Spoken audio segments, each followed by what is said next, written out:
please have the pleasure to introduce the creatives and cast of Fox's Gotham.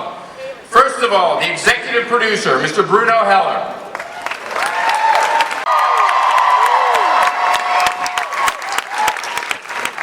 Please welcome Ms. Maura Bracken. And of course, Detective Gordon's partner of a sort, Mr. Danelle Lowe.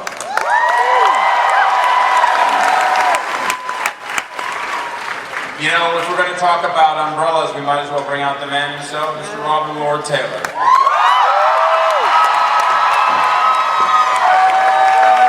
This is Sean Pertwee, otherwise known as Alfred. Celia, hello? Karen!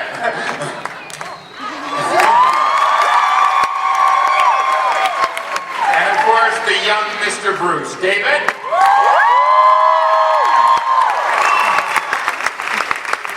Gotham in its early days, the mafia, that old school kind of crime. This season, as it says, it's the rise of the villains. There's a new breed of villain. Crime is getting more theatrical, grotesque. The stories are becoming larger and more epic as the city starts to decline into chaos. So this season is bigger, more colourful, more intense, more exciting. More.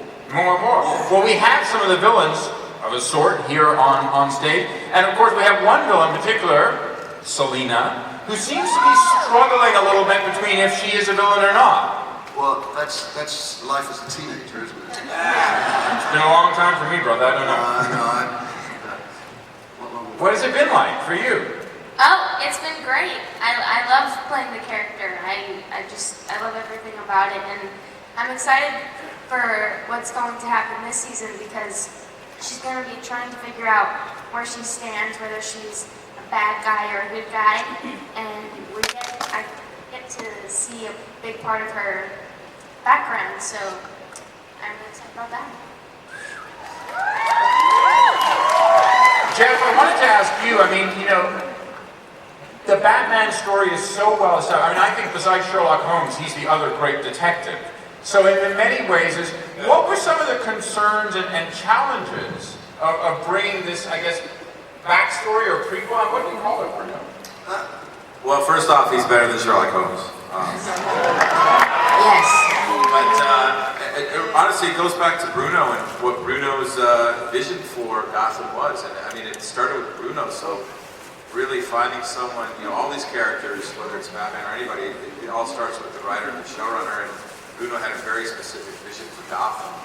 So I'll never forget when he pitched that first scene that Selina witnessed the murder of Bruce Wayne's parents, and that to me, right away I knew, well, that he's got a vision, he's got a perspective, he's going to add new things that I don't think people could add to this mythology anymore. There's more stories told about Batman than any other character ever. And you need someone like Bruno to really give it a spin, and then Danny Cannon to realize it, and this amazing cast to bring their own takes on all these characters. We have dogs barking in agreement. That sounds like Gotham City out there. You know, one of the things, of course, that we've seen throughout this season, and we saw in the season finale, is if you call season 2 The Rise of Villains, another part of it is the rise of Jim Gordon. Yes.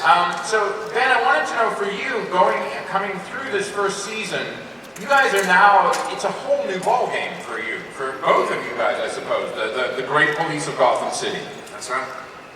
Yeah, as the villains rise, there's an arms race, and the good guys have to increase their force as well. And I think there'll be new heroes introduced on the good guys' side, and they'll have to band together and fight the rise of the villains. It's a pretty exciting time. What is it like for, you know, the relationship between the two of you guys was so vital to kind of establishing the tone, in many ways, outside of young Master Bruce and the backstory we all know. How do you think that relationship between the two of them has changed now? I think it's, grown more complex. The two of them understand each other better, and Harvey has taught Jim a lot of things about how the city actually works. There's a mutual respect, and I imagine a partnership for years to come, right? Yeah, I think so. It's interesting because I don't know that much more than the audience really knows about what's going down, but I have a feeling that, Jim Gordon reinvigorated Harvey Bullock. It kind of woke up this thing that had been idealistic in him years ago, but at the end of season 1, with the kind of rising tide of anarchy, I think Harvey Bullock's just really, like I look right now, old and tired. And it really feels like it's this senseless, quixotic task that you have this tide of just so many bad things coming, and you're just standing there with spoons in your hand and you can't fight back. So I think, I think at this stage when we find Harvey in season 2, he might be beaten down. He might be a little less idealistic than Jim Gordon about our chances to stem the tide of the bad that is coming.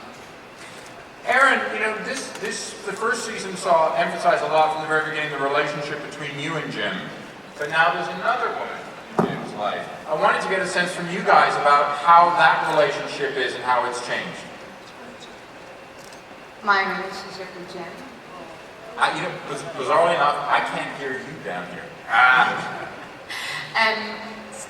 That's louder than I thought it was going to be. So, the relationship between me and Jim has obviously changed quite a lot because I killed my parents. And he's a police officer. So, it's strained, to say the least. Do you think that the way that the character, the way that she's developed, do you think that we're going to see more of a change from her? Or I guess maybe I should ask Bruno and Danny, what are we going to see now? She's not going to get less crazy, is she? No? No. She's the crazy ex-girlfriend from hell, but she also becomes a woman in full in her own right. It's a story of insanity, but it's also a story of fulfillment and fulfilling your potential. It's just crazy potential. To talk a little bit about fulfillment, let's talk about Alfred and Bruce. We saw, obviously, the first season. Sort of tumultuous and bumpy ride the relationship has been. It's not his actual father. He sort of inherits the position.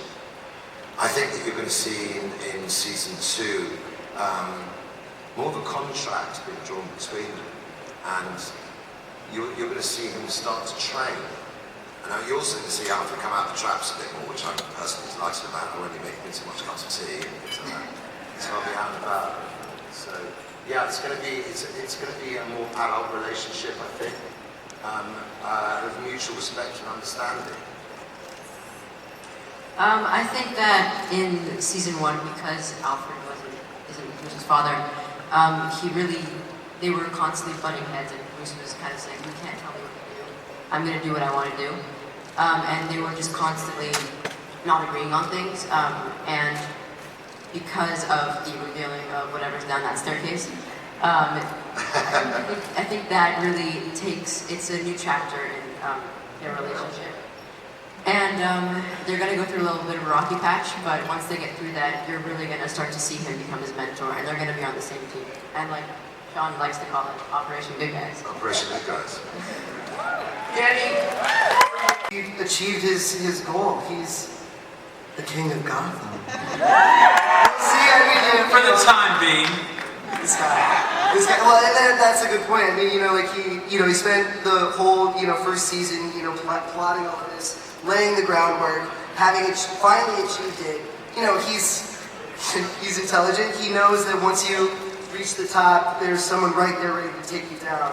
So, he's prepared to, fight to stay up there. We'll see what happens. It's never a smooth ride with Oswald, but yeah, he's living large now. So yeah, it's good. Yes. Corey, would you be the person to take him down? I don't know. I think we should ask them. All right, well, do we have some questions from you guys?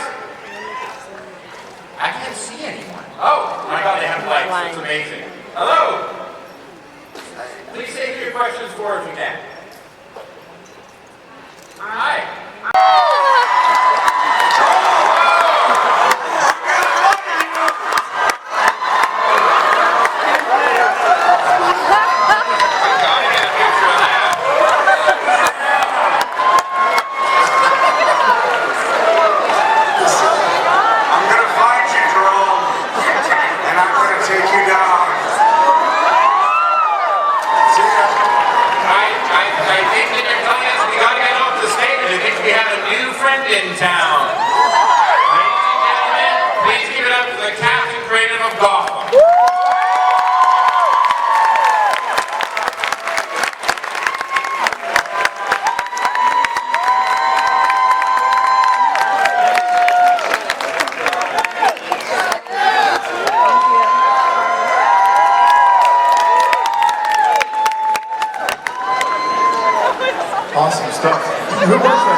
He looked like the guy from Shameless, didn't he?